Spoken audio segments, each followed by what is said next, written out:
Hi everyone, welcome है आपका DRM talks YouTube channel पर। आज का जो टॉपिक है हमारा स्टूडेंट के लिए कि स्टूडेंट अपने कोर्स को समय से पहले कंप्लीट कैसे करें। आप स्कूल पर जाते हो, आपको होमवर्क मिलता है, लेकिन जब परीक्षाएं नज़दीक आ जाती हैं फिर भी आपका कोर्स कंप्लीट नहीं होता है। उसका कारण क्या है और उस कारण को हल हम कैसे करें, तो जानते हैं आज के इस वीडियो में। अगर इस चैनल से पहली बार हो, सब्सक्राइब, लाइक और शेयर जरूर कर देना है। अगर आपके माइंड में दो ऑप्शन होते हैं, करूं या ना करूं। कोई भी काम को जब आप करते हैं तो आपके सामने दो ऑप्शन रहते हैं, इस काम को करूं या ना करूं।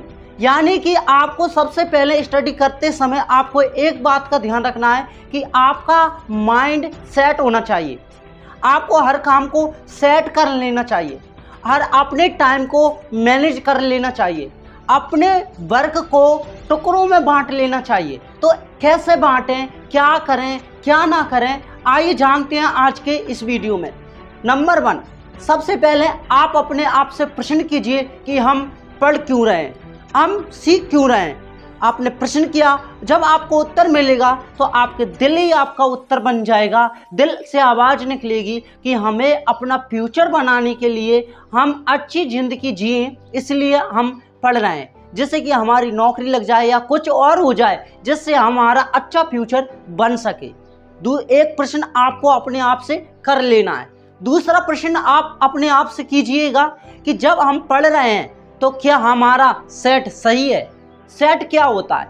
आप जो पढ़ रहे हैं, क्या आप सही डायरेक्शन से पढ़ रहे हैं, सही दिशा से पढ़ रहे हैं। अगर नहीं पढ़ रहे हैं तो आप वहाँ पर रुक जाइए और समझ जाइए कि आपको पढ़ना कैसे है। जैसे मैं आपको बता देता हूँ ट्रिक्स, जैसे आपको पढ़ना कैसे है। नंबर 1 पर ट्रिक्स आती है। सबसे पहले आपको माइंड सेट बनाना पड़ेगा।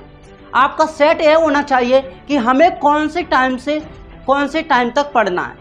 टाइम ऐसे होना चाहिए कि पढ़ना है, कौन से टाइम से कितने टाइम तक हमें वर्क करना है। यानी हमें इतना काम दिया है मैम ने, तो आज का काम आज ही करना है आपको। वो करना कैसे है इसको समझते हैं। जैसे आप पढ़ने के लिए बैठ गए, मान के चल लीजिए आप बैठ चुके हैं। अब पढ़ते समय आप एक बात को ध्यान रखिए कि मान के चलो आपका सब्जेक्ट हिंदी है और आपके सब्जेक्ट तो होंगे 6, जैसे कि 10वीं, 9वीं, 11वीं, 12वीं, जो भी कक्षा में आप पढ़ते हो। तो आप पढ़ रहे हो कौन से सब्जेक्ट को? अभी हिंदी को। तो जब आप हिंदी पढ़ रहे हैं तो सिर्फ आप हिंदी में खो जाइए, दुनिया को भूल जाइए कि हम कहाँ बैठे हैं, क्या कर रहे हैं, क्या नहीं कर रहे हैं। कैसे भूलेंगे? आपका पूरा दिल, मन, सब कुछ आपको उस पढ़ाई में लगाना पड़ेगा। वो मन कैसे लगेगा? आपको पढ़ाई के साथ खेलना पड़ेगा। पढ़ाई के साथ खेलोगे कैसे? जैसे मैं आपको एक प्रैक्टिकल बता देता हूँ। अगर आप कोई क्वेश्चन को याद कर रहे हैं या आप कोई सवाल को हल कर रहे हैं या आप अंग्रेजी बोल रहे हैं, तो उसे आप कैसे हल करें कि हमारे लिए ये सब कुछ आसान हो जाए। उसके लिए सबसे पहले आपको बोलना पड़ेगा, ना कि लिखना, ना कि सोचना। सबसे पहले आपको क्या करना पड़ेगा? बोलना पड़ेगा।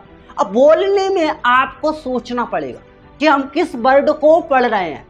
तो जब आप आराम से करोगे तो जो आपकी एनर्जी है वो बची रहेगी, आप अधिक समय तक पढ़ पाओगे। हम करते क्या है, अक्सर आए तुरंत बैठ गए, एकदम में बहुत सारा कुछ पढ़ लिया और सुबह उठकर देखते तो वो याद नहीं बना रहता है, वो भूल जाते हैं। कारण उसका यह होता है कि जब हमारा दिमाग सीमित समय तक काम करता है, जैसे हम कोई एक सब्जेक्ट को पढ़ते हैं तो सिर्फ एक सब्जेक्ट की कुछ सीमाएं होती हैं कि आपका माइंड वो थक जाता है, उसको हमें रेस्ट देना पड़ता है। जब आप अपने दिमाग को जितना ज़्यादा रेस्ट दोगे समय की रिकॉर्डिंग के अनुसार, जैसे नहीं कि आप पढ़े हो आधे घंटे और समय दे दिया आपने 2 घंटे, तो ऐसा नहीं होगा। अगर आप 1 घंटे पढ़े हो तो आपको 15 से 20 मिनट आपको अपने दिमाग के लिए रेस्ट देना होगा, जिससे कि जो आपकी एनर्जी है वो वापस आ सके। आपका जैसे आप कोई काम करने के लिए जाते हो, जैसे हमारा शरीर थक जाता है, उसी तरह जब हम कोई काम वर्क करते हैं दिमाग से, तो जो हमारा माइंड है वो थक जाता है और काम करना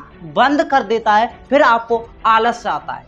अब इसे इंटरेस्टिंग कैसे बनाएं? तो सबसे पहले मानते हैं अपन इस कहानी को और जानते हैं इस कहानी को।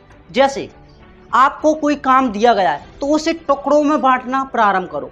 जब आप उसे टुकड़ों में बांटना प्रारंभ करोगे, जैसे आप फर्स्ट टाइम पढ़ रहे हो, शुरुआत में पढ़ रहे हो, तो 1 घंटे का आप टाइम फिक्स करो कि 1 घंटे में मुझे इतना काम करना है। 1 घंटे में ना ही मैं मोबाइल को छूँगा, ना ही मैं कोई नोटिफिकेशन को देखूँगा, ना ही पानी पीऊँगा, ना ही कुछ करूँगा। 1 घंटे सिर्फ मुझे जीना है हिंदी के लिए, जिस सब्जेक्ट को आप पढ़ रहे हो। दुनिया को भूल जाना है, आप कहाँ बैठे हो उसको भी भूल जाना है। नंबर 2 पर पॉइंट आता है, जैसा आपका सब्जेक्ट खत्म होता है, 1 घंटे का जो आपका पीरियड है वो खत्म होता है, तो आप 5 से लेकर 10 या 15 से लेकर 20 मिनट का ब्रेक लीजिए। उससे क्या होगा, जो आपका माइंड थका हुआ है वो आपको रेस्ट देगा और फिर से आपको एनर्जी प्रदान होगी, जिससे आप आगे तक पहुंच सके और आगे तक बढ़ सके और आगे तक पढ़ सकें। अब आता है नेक्स्ट स्टेप हमारा कि आपको जब आप कोई क्वेश्चन को याद कर रहे हैं तो फटाफट याद करने की कोशिश ना करें, बल्कि उसे समझने की कोशिश करें। जैसे मैं अभी आपको प्रैक्टिकल एक समझा रहा हूँ, जैसे मैं आपके लिए एक वर्ड बोल रहा हूँ, तो मैं जिस वर्ड को बोलने से पहले सोच रहा हूँ। आपने उस लाइन को पढ़ा, आपने जिस लाइन को पढ़ा उस लाइन में आपको करना क्या है कि उस लाइन को पढ़ते समय सोचना है, उसकी मीनिंग को सोचना है, उसके वर्ड को सोचना है कि हम बोल कैसे रहे हैं और बोल कैसे नहीं रहे हैं। तो ये आपको जानना जरूरी है, उसकी मात्रा को, उसको वर्ड को, कि इसका मीनिंग क्या है, इसका अर्थ क्या है, ये सारी आपको देखना पड़ेगा। तो सोचकर पढ़ना, एक अपना सेट बनाकर पढ़ना और टाइम को फिक्स करते हुए पढ़ना। एक सब्जेक्ट पर पढ़ रहे हो आप तो एक सब्जेक्ट पर ध्यान देना, ना कि अनेक सब्जेक्ट पर। आपको, मुझे लगता है कि इस वीडियो से बहुत कुछ मदद मिली होगी, आपको पता चला होगा कि हमें कितनी सब्जेक्ट पढ़ना चाहिए, कैसे पढ़ना चाहिए, आपको पता चल